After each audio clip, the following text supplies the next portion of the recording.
Welcome back to the Dark Volumes. This episode's story is written by H.P. Lovecraft and was published in Weird Tales in March 1924. This is The Rats in the Walls. On July 16, 1923, I moved into Exham Priory after the last workman had finished his labors. The restoration had been a stupendous task, for little had remained of the deserted pile but a shell-like ruin. Yet because it had been the seat of my ancestors, I let no expense deter me. The place had not been inhabited since the reign of James I, when a tragedy of intensely hideous, though largely unexplained nature, had struck down the master, 5 of his children, and several servants, and driven forth under a cloud of suspicion and terror the 3rd son, my lineal progenitor and the only survivor of the abhorred line. With this sole heir denounced as a murderer, the estate had reverted to the crown, nor had the accused man made any attempt to exculpate himself or regain his property. Shaken by some horror greater than that of conscience or the law, and expressing only a frantic wish to exclude the ancient edifice from his sight and memory, Walter de la Poer, 11th Baron Exham, fled to Virginia and there founded the family which by the next century had become known as de la Poer. Exham Priory had remained untenanted, though later allotted to the estates of the Norris family and much studied because of its peculiarly composite architecture, an architecture involving Gothic towers resting on a Saxon or Romanesque substructure, whose foundation in turn was of a still earlier order or blend of orders, Roman and even Druidic or native Cymric, if legends speak truly.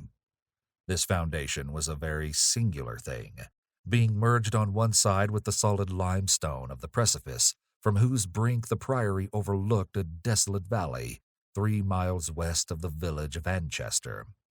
Architects and antiquarians loved to examine this strange relic of forgotten centuries, but the country folk hated it. They had hated it hundreds of years before, when my ancestors lived there, and they hated it now, with the moss and mold of abandonment on it. I hadn't been a day in Anchester before I knew I came of an accursed house. And this week, workmen have blown up Exham Priory, and are busy obliterating the traces of its foundations. The bare statistics of my ancestry I had always known, together with the fact that my first American forebear had come to the colonies under a strange cloud. Details, however, I had been kept wholly ignorant through the policy of reticence always maintained by the de la Poers. Unlike our planter neighbors, we seldom boasted of crusading ancestors or other medieval and Renaissance heroes, nor was any kind of tradition handed down except what may have been recorded in the sealed envelope left before the Civil War by every squire to his eldest son for posthumous opening. The glories we cherished were those achieved since the migration, the glories of a proud and honorable, if somewhat reserved and unsocial Virginia line. During the war, our fortunes were extinguished and our whole existence changed by the burning of Carfax, our home on the banks of the James. My grandfather, advanced in years, had perished in that incendiary outrage, and with him the envelope that bound us all to the past. I can recall that fire today as I saw it then at the age of 7, with the Federal soldiers shouting, the women screaming, and the others howling and praying. My father was in the army, defending Richmond, and after many formalities my mother and I were passed through the lines to join him. When the war ended, we all moved north, whence my mother had come, and I grew to manhood, middle age, and ultimate wealth as a stolid Yankee. Neither my father nor I ever knew what our hereditary envelope had contained, and as I merged into the grayness of Massachusetts business life, I lost all interest in the mysteries which evidently lurked far back in my family tree. Had I suspected their nature, how gladly I would have left Exham Priory to its moss, bats, and cobwebs. My father died in 1904, but without any message to leave me or to my only child, Alfred, a motherless boy of 10. It was this boy who reversed the order of family information, for although I could give him only jesting conjectures about the past, He wrote me of some very interesting ancestral legends when the late war took him to England in 1917 as an aviation officer. Apparently, the Delapours had a colorful and perhaps sinister history. For a friend of my son's, Captain Edward Norris of the Royal Flying Corps, dwelt near the family seat at Anchester and related some peasant superstitions which few novelists could equal for wildness and incredibility. Norris himself, of course, did not take them seriously, but they amused my son and made good material for his letters to me. It was this legendary which definitely turned my attention to my transatlantic heritage and made me resolve to purchase and restore the family seat which Norris showed to Alfred in its picturesque desertion, and offered to get for him at a surprisingly reasonable figure, since his own uncle was the present owner. I bought Exham Priory in 1918, but was almost immediately distracted from my plans of restoration by the return of my son as a maimed invalid. During the 2 years that he lived, I thought of nothing but his care, having even placed my business under the direction of partners. In 1921, as I found myself bereaved and aimless, a retired manufacturer no longer young, I resolved to divert my remaining years with my new possession. Visiting Anchester in December, I was entertained by Captain Norris, a plump, amiable young man who had thought much of my son, and secured his assistance in gathering plans and anecdotes to guide in the coming restoration. Exham Priory itself I saw without emotion, a jumble of tottering medieval ruins covered with lichens and honeycombed with rooks' nests, perched perilously upon a precipice, and denuded of floors or other interior features, save the stone walls of the separate towers. As I gradually recovered the image of the edifice as it had been when my ancestor left it over 3 centuries before, I began to hire workmen for the reconstruction. In every case, I was forced to go outside the immediate locality, for the Anchester villagers had an almost unbelievable fear and hatred of the place. This sentiment was so great that it was sometimes communicated to the outside laborers, causing numerous desertions, whilst its scope appeared to include both the priory and its ancient family. My son had told me that he was somewhat avoided during his visits because he was a Delapour, and now I found myself subtly ostracized for a like reason until I convinced the peasants how little I knew of my heritage. Even then, they sullenly disliked me, so that I had to collect most of the village traditions through the mediation of Norris. What the people could not forgive, perhaps, was that I had come to restore a symbol so abhorrent to them. For, rationally or not, they viewed Exham Priory as nothing less than a haunt of fiends and werewolves. Piecing together the tales which Norris collected for me, and supplementing them with the accounts of several savants who had studied the ruins, I deduced that Exham Priory stood on the site of a prehistoric temple, a druidical or anti-druidical thing which must have been contemporary with Stonehenge. That indescribable rites had been celebrated there, few doubted, and there were unpleasant tales of the transference of these rites into the Sibyl worship which the Romans had introduced. Inscriptions still visible in the subcellar bore such unmistakable letters as Div, Ops, Magna Mat, sign of the Magna Mater, whose dark worship was once vainly forbidden to Roman citizens. Anchester had been the camp of the 3rd Augustan Legion, as many remains attest. It was said that the temple of Sibyl was splendid, and thronged with worshippers who performed nameless ceremonies at the bidding of a Phrygian priest. Tales added that the fall of the old religion did not end the orgies at the temple, but that the priest lived on in the new faith without real change. Likewise, it was said that the rites didn't vanish with the Roman power, and that certain among the Saxons added to what remained of the temple, and gave it the essential outline it subsequently preserved, making it the center of a cult feared through half the Heptarchy. About 1000 A.D., the place is mentioned in a chronicle as being a substantial stone priory housing a strange and powerful monastic order, and surrounded by extensive gardens, which needed no walls to exclude a frightened populace. It was never destroyed by the Danes, though after the Norman conquest it must have declined tremendously, since there was no impediment when Henry III granted the site to my ancestor, Gilbert de la Poer, 1st Baron Exham in 1261. Of my family before this date, there is no evil report, but something strange must have happened then. In one chronicle, there is a reference to a de la Poer as cursed of God in 1307, whilst village legendary had nothing but evil and frantic fear to tell of the castle that went up on the foundations of the old temple and priory. The fireside tales were of the most grisly description, all the ghastlier because of their frightened reticence and cloudy evasiveness.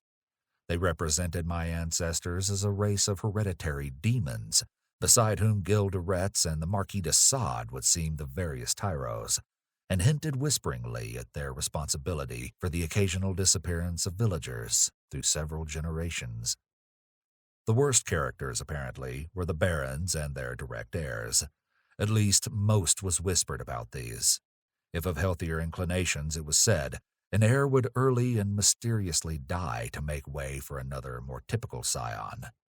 There seemed to be an inner cult in the family, presided over by the head of the house, and sometimes closed except to a few members. Temperament rather than ancestry was evidently the basis of this cult, for it was entered by several who married into the family.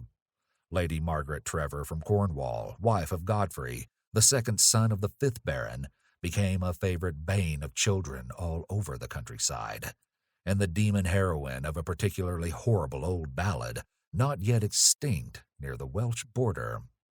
Preserved in balladry too, though not illustrating the same point, is the hideous tale of Lady Mary de la Poer, who shortly after her marriage to the Earl of Shrewsfield was killed by him and his mother, both of the slayers being absolved and blessed by the priest to whom they confessed what they dared not repeat to the world. These myths and ballads, typical as they were of crude superstition, repelled me greatly. Their persistence and their application to so long a line of my ancestors were especially annoying, whilst the imputations of monstrous habits proved unpleasantly reminiscent of the one known scandal of my immediate forebears, the case of my cousin, young Randolph Delapour of Carfax, who went among the Negroes and became a voodoo priest after he returned from the Mexican War. I was much less disturbed by the vaguer tales of wails and howlings in the barren, windswept valley beneath the limestone cliff, of the graveyard stenches after the spring rains, of the floundering, squealing white thing on which Sir John Clave's horse had trod one night in a lonely field, and of the servant who had gone mad at what he saw in the priory in the full light of day. These things were hackneyed spectral lore, and I was at that time a pronounced skeptic. The accounts of vanished peasants were less to be dismissed, though not especially significant in view of medieval custom. Prying curiosity meant death, and more than one severed head had been publicly shown on the bastions, now effaced around Exham Priory. A few of the tales were exceedingly picturesque, and made me wish I had learned more of comparative mythology in my youth. There was, for instance, the belief that a legion of bat-winged devils kept witches' Sabbath each night at the priory, a legion whose sustenance might explain the disproportionate abundance of coarse vegetables harvested in the vast gardens. And, most vivid of all, there was the dramatic epic of the rats, the scampering army of obscene vermin which had burst forth from the castle 3 months after the tragedy that doomed it to desertion. The lean, filthy, ravenous army which had swept all before it, and devoured fowl, cats, dogs, hogs, sheep, and even 2 hapless human beings, before its fury was spent. Around the unforgettable rodent army, a whole separate cycle of myths revolves, for it scattered among the village homes and brought curses and horrors in its train. Such was the lore that assailed me as I pushed to completion, with an elderly obstinacy, the work of restoring my ancestral home. It must not be imagined for a moment that these tales formed my principal psychological environment. On the other hand, I was constantly praised and encouraged by Captain Norris and the antiquarians who surrounded and aided me. When the task was done, over 2 years after its commencement, I viewed the great rooms, wainscoted walls, vaulted ceilings, mullioned windows, and broad staircases, with a pride which fully compensated for the prodigious expense of the restoration. Every attribute of the Middle Ages was cunningly reproduced, and the new parts blended perfectly with the original walls and foundations. The seat of my fathers was complete, and I looked forward to redeeming at last the local fame of the line which ended in me. I would reside here permanently, and prove that a Delapour, for I had adopted again the original spelling of the name, need not be a fiend.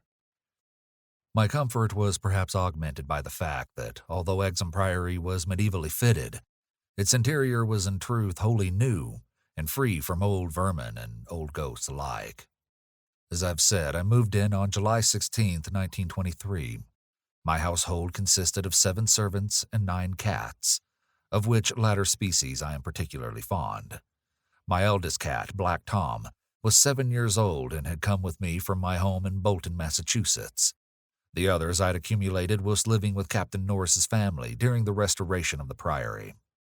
For 5 days, our routine proceeded with the utmost placidity, my time being spent mostly in the codification of old family data. I had now obtained some very circumstantial accounts of the final tragedy and flight of Walter Delapour, which I conceived to be the probable contents of the hereditary paper lost in the fire at Carfax. It appeared that my ancestor was accused with much reason of having killed all the other members of his household, except 4 servant confederates in their sleep, about 2 weeks after a shocking discovery which changed his whole demeanor, but which, except by implication, he disclosed to no one, save perhaps the servants who assisted him, and afterward fled beyond reach. This deliberate slaughter, which included a father, 3 brothers, and 2 sisters, was largely condoned by the villagers, and so slackly treated by the law that its perpetrator escaped honored, unharmed, and undisguised to Virginia. The general whispered sentiment being that he had purged the land of an immemorial curse. What discovery had prompted an act so terrible I could scarcely even conjecture. Walter Delapour must have known for years the sinister tales about his family, so that this material could have given him no fresh impulse. Had he then witnessed some appalling ancient rite, or stumbled upon some frightful and revealing symbol in the priory or its vicinity? He was reputed to have been a shy, gentle youth in England. In Virginia he seemed not so much hard or bitter as harassed and apprehensive. He was spoken of in the diary of another gentleman adventurer, Francis Harley of Bellevue, as a man of unexampled justice, honor, and delicacy. On July 22nd occurred the first incident which, though lightly dismissed at the time, takes on a preternatural significance in relation to later events. It was so simple as to be almost negligible, and could not possibly have been noticed under the circumstances, for it must be recalled that since I was in a building practically fresh and new except for the walls, and surrounded by a well-balanced staff of servitors, apprehension would have been absurd despite the locality. What I afterward remembered is merely this, that my old black cat, whose moods I know so well, was undoubtedly alert and anxious to an extent wholly out of keeping with his natural character. He roved from room to room, restless and disturbed, and sniffed constantly about the walls which form part of the old Gothic structure. I realize how trite this sounds, like the inevitable dog in the ghost story, which always growls before his master sees the sheeted figure. Yet I cannot consistently suppress it. The following day, a servant complained of restlessness among all the cats in the house. He came to me in my study, a lofty west room on the 2nd story with groined arches, black oak paneling, and a triple Gothic window overlooking the limestone cliff and desolate valley. And even as he spoke, I saw the jetty form of Black Tom creeping along the west wall and scratching at the new panels which overlaid the ancient stone. I told the man that there must be some singular odor or emanation from the old stonework, imperceptible to human senses, but affecting the delicate organs of cats even through the new woodwork. This I truly believed, and when the fellow suggested the presence of mice or rats, I mentioned that there had been no rats there for 300 years, and that even the field mice of the surrounding country could hardly be found in these high walls, where they had never been known to stay. That afternoon I called on Captain Norris, and he assured me that it would be quite incredible for field mice to infest the priory in such a sudden and unprecedented fashion. That night, dispensing as usual with a valet, I retired in the West Tower chamber, which I had chosen as my own, reached from the study by a stone staircase and short gallery, the former partly ancient, the latter entirely restored. This room was circular, very high, and without wainscoting, being hung with arras which I had myself chosen in London. Seeing that Black Tom was with me, I shut the heavy Gothic door and retired by the light of the electric bulbs, which so cleverly counterfeited candles, finally switching off the light and sinking on the carved and canopied four-poster, with the venerable cat in his accustomed place across my feet. I did not draw the curtains, but gazed out at the narrow north window which I faced. There was a suspicion of aurora in the sky, and the delicate traceries of the window were pleasantly silhouetted. At some time I must have fallen quietly asleep, for I recall a distinct sense of leaving strange dreams, when the cat startled violently from his placid position. I saw him in the faint auroral glow, head strained forward 4 feet on my ankles, and hind feet stretched behind. He was looking intensely at a point on the wall somewhat west of the window, a point which to my eye had nothing to mark it, but toward which all my attention was now directed. And as I watched, I knew that Black Tom was not vainly excited. Whether the arras actually moved I cannot say. I think it did, very slightly. But what I can swear to is that behind it I heard a low, distinct scurrying, as of rats or mice. In a moment the cat had jumped bodily on the screening tapestry, bringing the affected section to the floor with his weight, and exposing a damp, ancient wall of stone, patched here and there by the restorers, and devoid of any trace of rodent prowlers. Black Tom raced up and down the floor by this part of the wall, clawing the fallen arras and seemingly trying at times to insert a paw between the wall and the oaken floor. He found nothing, and after a time returned wearily to his place across my feet. I had not moved, but I did not sleep again that night.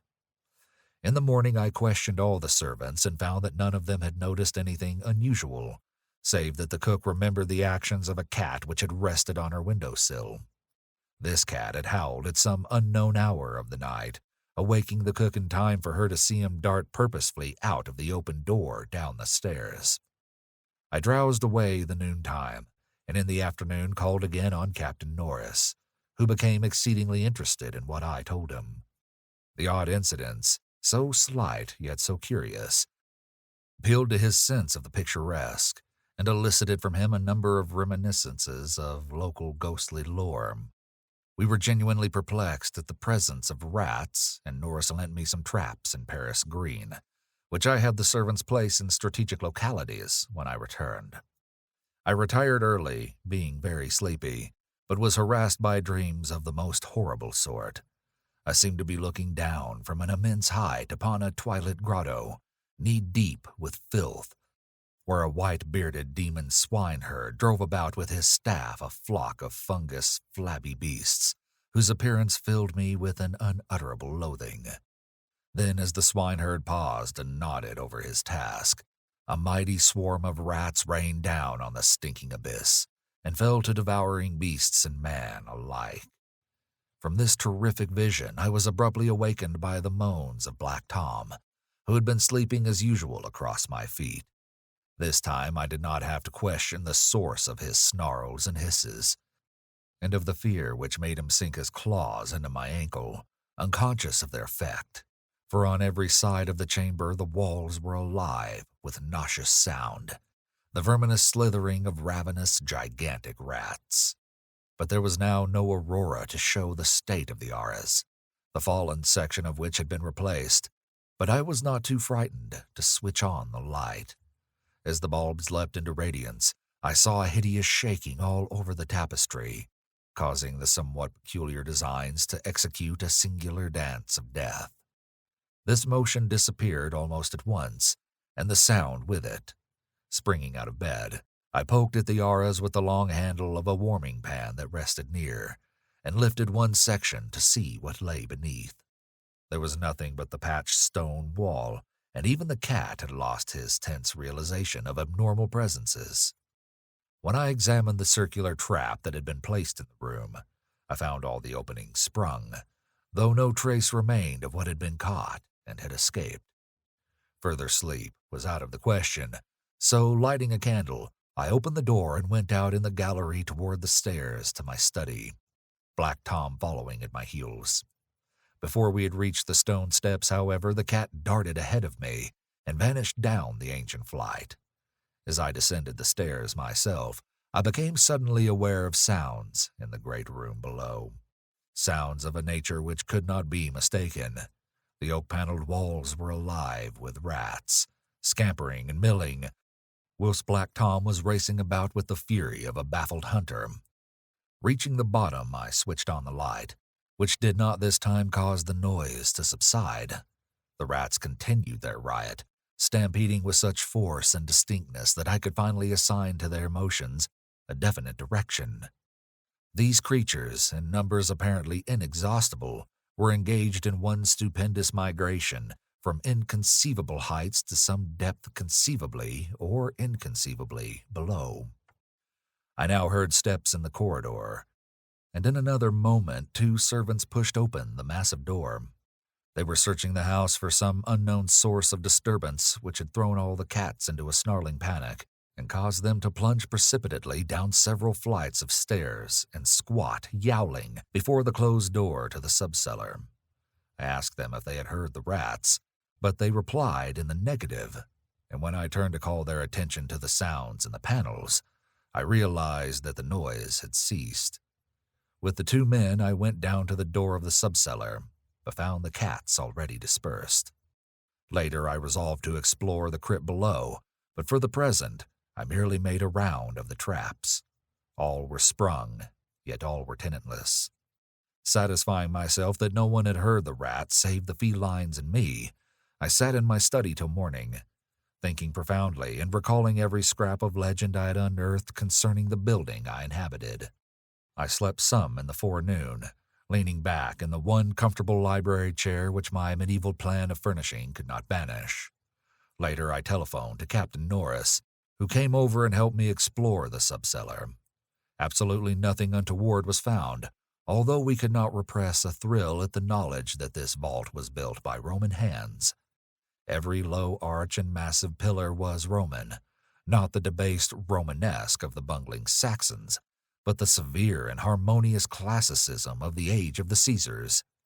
Indeed, the walls abounded with inscriptions familiar to the antiquarians who had repeatedly explored the place. Things like P. Gatae, Prop, Temp, Donna, and El Prache, V.S., Pontify, Addis. The reference to Addis made me shiver, for I had read Catullus and knew something of the hideous rites of the Eastern god, whose worship was so mixed with that of Cybele. Norris and I, by the light of lanterns, tried to interpret the odd and nearly effaced designs on certain irregularly rectangular blocks of stone, generally held to be altars, but could make nothing of them. We remembered that one pattern, a sort of rayed sun, was held by students to imply a non-Roman origin, suggesting that these altars had merely been adopted by the Roman priests from some older and perhaps aboriginal temple on the same site. On one of these blocks were some brown stains which made me wonder. The largest, in the center of the room, had certain features on the upper surface which indicated its connection with fire, probably burnt offerings. Such were the sights in that crypt before whose door the cats had howled, and where Norris and I now determined to pass the night. Couches were brought down by the servants, who were told not to mind any nocturnal actions of the cats, and Black Tom was permitted as much for help as for companionship. We decided to keep the great oak door, a modern replica with slits for ventilation, tightly closed, and, with this attended to, we retired with lanterns still burning to await whatever might occur. The vault was very deep in the foundations of the priory, and undoubtedly far down on the face of the beetling limestone cliff overlooking the waste valley. That it had been the goal of the scuffling and unexplainable rats I could not doubt, though why, I could not tell. As we lay there expectantly, I found my vigil occasionally mixed with half-formed dreams, from which the uneasy motions of the cat across my feet would rouse me. These dreams were not wholesome, but horribly like the one I had had the night before. I saw again the twilit grotto, and the swineherd with his unmentionable fungus beast wallowing in filth. And as I looked at these things, they seemed nearer and more distinct, so distinct that I could almost observe their features. Then I did observe the flabby features of one of them, and awakened with such a scream that Black Tom started up, whilst Captain Norris, who had not slept, laughed considerably. Norris might have laughed more, or perhaps less, had he known what it was that made me scream, but I did not remember myself till later. Ultimate horror often paralyzes memory in a merciful way. Norris waked me when the phenomena began. Out of the same frightful dream, I was called by his gentle shaking and his urging to listen to the cats. Indeed, there was much to listen to, for beyond the closed door at the head of the stone steps was a veritable nightmare of feline yelling and clawing, whilst Black Tom, unmindful of his kindred outside, was running excitedly around the bare stone walls, in which I heard the same babble of scurrying rats that had troubled me the night before. And acute terror now rose within me, for here were anomalies which nothing normal could well explain. These rats, if not the creatures of a madness which I shared with the cats alone, must be burrowing and sliding in Roman walls I had thought to be of solid limestone blocks, unless perhaps the action of water through more than 17 centuries had eaten winding tunnels which rodent bodies had worn clear and ample. But even so, the spectral horror was no less. For if these were living vermin, why did not Norris hear their disgusting commotion? Why did he urge me to watch Black Tom and listen to the cats outside? And why did he guess wildly and vaguely at what could have aroused them? By the time I'd managed to tell him, as rationally as I could, what I thought I was hearing, my ears gave me the last fading impression of the scurrying, which had retreated, still downward, far underneath this deepest of subcellars, till it seemed as if the whole cliff below were riddled with questing rats. Norris was not as skeptical as I had anticipated, but instead seemed profoundly moved. He motioned to me to notice that the cats at the door had ceased their clamor, as if giving up the rats for lost, whilst Black Tom had a burst of renewed restlessness, and was clawing frantically around the bottom of the large stone altar in the center of the room, which was nearer Norris's couch than mine. My fear of the unknown was at this point very great. Something astounding had occurred, and I saw that Captain Norris, a younger, stouter, and presumably more naturally materialistic man, was affected fully as much as myself, perhaps because of his lifelong and intimate familiarity with local legend. We could for the moment do nothing but watch the old black cat as he pawed with decreasing fervor at the base of the altar, occasionally looking up and mewing to me in that persuasive manner which he used when he wished me to perform some favor for him.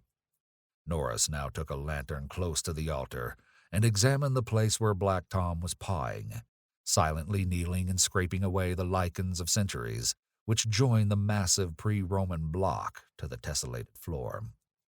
He did not find anything and was about to abandon his effort when I noticed a trivial circumstance which made me shudder, even though it implied nothing more than I had already imagined. I told him of it, and we both looked at its almost imperceptible manifestation with the fixedness of fascinated discovery and acknowledgment. It was only this, that the flame of the lantern set down near the altar was slightly, but certainly flickering from a draught of air which it had not before received, and which came indubitably from the crevice between floor and altar, where Norris was scraping away the lichens. We spent the rest of the night in the brilliantly lighted study, nervously discussing what we should do next. The discovery that some vault deeper than the deepest known masonry of the Romans underlay this accursed pile, some vault unsuspected by the curious antiquarians of 3 centuries, would have been sufficient to excite us without any background of the sinister. As it was, the fascination became twofold. and we paused in doubt whether to abandon our search and quit the priory forever in superstitious caution, or to gratify our sense of adventure and brave whatever horrors might await us in the unknown depths. By morning, we had compromised and decided to go to London to gather a group of archaeologists and scientific men fit to cope with the mystery. It should be mentioned that before leaving the subcellar, we had vainly tried to move the central altar, which we now recognized as the gate to a new pit of nameless fear. What new secret would open the gate, wiser men than we would have to find. During many days in London, Captain Norris and I presented our facts, conjectures, and legendary anecdotes to 5 eminent authorities, all men who could be trusted to respect any family disclosures which future explorations might develop. We found most of them little disposed to scoff, but instead intensely interested and sincerely sympathetic. It was hardly necessary to name them all, but I may say that they included Sir William Brenton, whose excavations in the Trode excited most of the world in their day. As we all took the train for Manchester, I felt myself poised on the brink of frightful revelations, a sensation symbolized by the air of mourning among the many Americans at the unexpected death of the president on the other side of the world. On the evening of August 7th, we reached Exham Priory, where the servants assured me that nothing unusual had occurred. The cats, even old Black Tom, had been perfectly placid, and not a trap in the house had been sprung. We were to begin exploring on the following day, awaiting which I assigned well-appointed rooms to all my guests. I myself retired in my own tower chamber with Black Tom across my feet. Sleep came quickly, but hideous dreams assailed me. There was a vision of a Roman feast like that of Trimalchio, with a horror in a covered platter. Then came that damnable recurrent thing about the swineherd and his filthy drove in the twilit grotto. Yet when I awoke, it was full daylight, with normal sounds in the house below. The rats, living or spectral, had not troubled me, and Black Tom was quietly asleep. On going down, I found that the same tranquility had prevailed elsewhere, a condition which one of the assembled savants, a fellow named Thornton, devoted to the psychic, rather absurdly laid to the fact that I had now been shown the thing which certain forces had wished to show me. All was now ready, and at 11 a.m. our entire group of 7 men, bearing powerful electric searchlights and implements of excavation, went down to the subcellar and bolted the door behind us. Black Tom was with us, for the investigators found no occasion to despise his excitability, and were indeed anxious that he be present in case of obscure rodent manifestations. We noted the Roman inscriptions and unknown altar designs only briefly, for 3 of the savants had already seen them, and all knew their characteristics. Prime attention was paid to the momentous central altar, and within an hour Sir William Brenton had caused it to tilt backward, balanced by some unknown species of counterweight. There now lay revealed such a horror as would have overwhelmed us had we not been prepared. Through a nearly square opening in the tiled floor, sprawling on a flight of stone steps so prodigiously worn that it was little more than an inclined plane at the center, was a ghastly array of human or semi-human bones. Those which retained their collocation as skeletons showed attitudes of panic, fear, and over all were the marks of rodent gnawing. The skulls denoted nothing short of utter idiocy, cretinism, or primitive semi-apedom. Above the hellishly littered steps arched a descending passage, seemingly chiseled from the solid rock, and conducting a current of air. This current was not a sudden and noxious rush as from a closed vault, but a cool breeze with something of freshness in it. We did not pause long, but shiveringly began to clear a passage down the steps. It was then that Sir William, examining the hewn walls, made the odd observation that the passage, according to the direction of the strokes, must have been chiseled from beneath. I must be very deliberate now, and choose my words. After plowing down a few steps amidst the gnawed bones, we saw that there was light ahead. Not any mystic phosphorescence, but a filtered daylight, which could not come except from unknown fissures in the cliff that overlooked the waste valley. That such fissures had escaped notice from outside was hardly remarkable, for not only is the valley wholly uninhabited, but the cliff is so high and beetling that only an aeronaut could study its face in detail. A few steps more and our breaths were literally snatched from us by what we saw. So literally that Thornton, the psychic investigator, actually fainted in the arms of the dazed man who stood behind him. Norris, his plump face utterly white and flabby, simply cried out inarticulately, whilst I think that what I did was to gasp or hiss and cover my eyes. The man behind me, the only one of the party older than I, croaked the hackneyed "My God" in the most cracked voice I ever heard. Of 7 cultivated men, only Sir William Brenton retained his composure, a thing more to his credit because he led the party and must have seen the sight first. It was a twilit grotto of enormous height, stretching away further than any eye could see, a subterraneous world of limitless mystery and horrible suggestion. There were buildings and other architectural remains. In one terrified glance, I saw a weird pattern of tumuli, a savage circle of monoliths, a low-domed Roman ruin, a sprawling Saxon pile, and an early English edifice of wood. But all these were dwarfed by the ghoulish spectacle presented by the general surface of the ground. For yards about the steps extended an insane tangle of human bones, or bones at least as human as those on the steps. Like a foamy sea they stretched, some fallen apart but others wholly or partly articulated as skeletons. These latter invariably in postures of demoniac frenzy, either fighting off some menace or clutching other forms with cannibal intent. When Dr. Trask, the anthropologist, stooped to classify the skulls, he found a degraded mixture which utterly baffled him. They were mostly lower than the Piltdown man in the scale of evolution, but in every case definitely human. Many were of higher grade, and a very few were the skulls of supremely and sensitively developed types. All the bones were gnawed, mostly by rats, but somewhat by others of the half-human drove. Mixed with them were many tiny bones of rats, fallen members of the lethal army which closed the ancient epic. I wonder that any man among us lived and kept his sanity through that hideous day of discovery.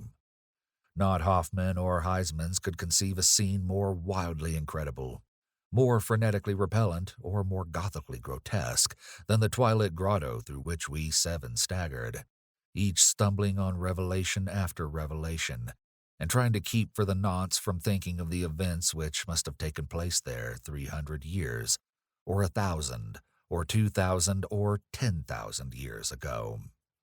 It was the antechamber of hell, and poor Thornton fainted again when Trask told him that some of the skeleton things must have descended as quadrupeds through the last 20 or more generations. Horror piled on horror as we began to interpret the architectural remains. The quadruped things, with their occasional recruits from the biped class, had been kept in stone pens, out of which they must have broken in their last delirium of hunger or rat fear. There had been great herds of them, evidently fattened on the coarse vegetables whose remains could be found as a sort of poisonous ensilage at the bottom of huge stone bins older than Rome. I knew now why my ancestors had had such excessive gardens. Would to heaven I could forget. The purpose of the herds I did not have to ask.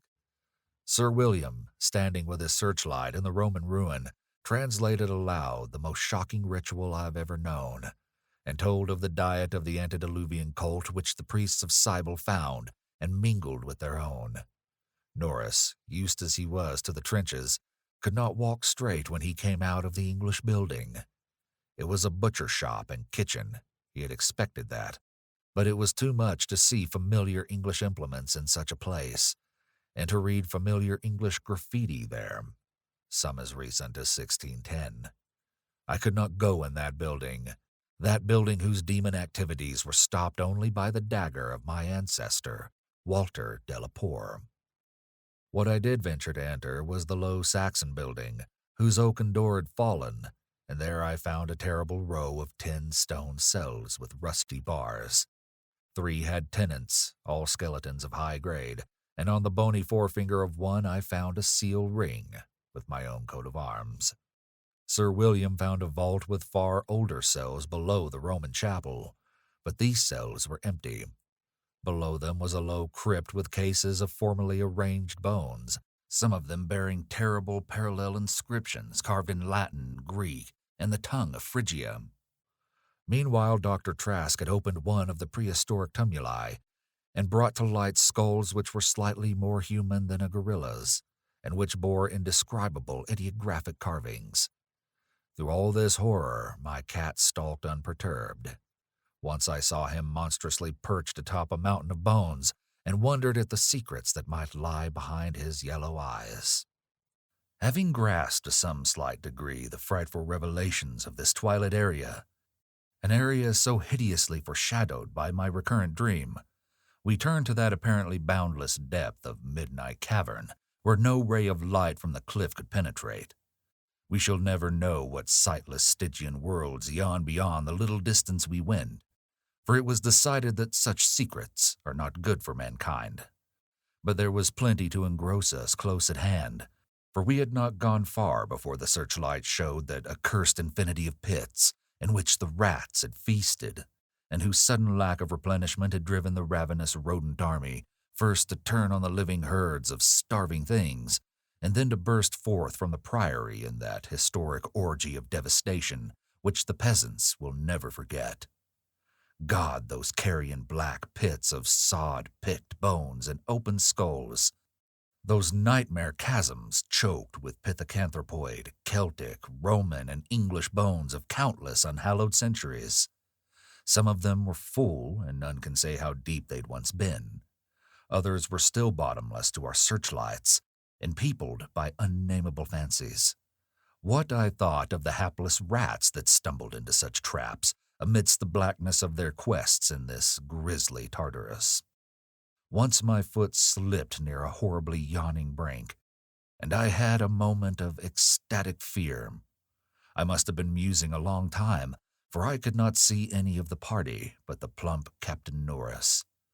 Then there came a sound from that inky, boundless, farther distance that I thought I knew, and I saw my old black cat dart past me like a winged Egyptian god, straight into the illimitable gulf of the unknown. But I was not far behind, for there was no doubt after another second. It was the eldritch scurrying of those fiend-born rats, always questing for new horrors, and determined to lead me on even unto those grinning caverns of Earth's center, where Nyarlathotep, the mad faceless god, howls blindly to the piping of two amorphous idiot flute players. My searchlight expired, but still I ran. I heard voices and yowls and echoes, but above all there gently rose that impious, insidious scurrying, gently rising as a stiff, bloated corpse gently rises above an oily river that flows under endless onyx bridges to a black, putrid sea. Something bumped into me, something soft and plump. It must have been the rats, the viscous, gelatinous, ravenous army that feast on the dead and the living. Why shouldn't rats eat a Delapore as a Delapore eats forbidden things? The war ate my boy. Damn them all. And the Yanks ate Carfax with flames and burnt Grandsire Delapore and the secret. No, I tell you, I am not that demon swineherd in the Twilight Grotto. It was not Edward Norris's fat face on that flabby fungus thing. Who says I am a Delapore? He lived, but my boy died. Shall a Norris hold the lands of a Delapore? It's voodoo, I tell you. That spotted snake. Curse you, Thornton. I'll teach you to faint at what my family do. 'S blood, thou stinkard. I'll learn ye how to gust. Wold ye swink me thilkwise. Magna mater, atis, diadae dadadan, agus bas donactor, donus dolasor agus letsa, ungul, That is what they say, I said, when they found me in the blackness after 3 hours. Found me crouching in the blackness over the plump, half-eaten body of Captain Norris, with my own cat leaping and tearing at my throat. Now they have blown up Exham Priory, taken my black Tom away from me, and shut me into this barred room at Hanwell with fearful whispers about my heredity and experiences. Thornton is in the next room, but they prevent me from talking to him. They are trying, too, to suppress most of the facts concerning the Priory. When I speak of poor Norris, they accuse me of a hideous thing, but they must know that I did not do it. They must know it was the rats, the slithering, scurrying rats whose scampering will never let me sleep. The demon rats that race behind the padding in this room and beckon me down to greater horrors than I have ever known. The rats they can never hear. The rats in the walls. Thank you for joining us at the Dark Volumes again. Please spread the word. Madness does love company, and we'll talk again soon.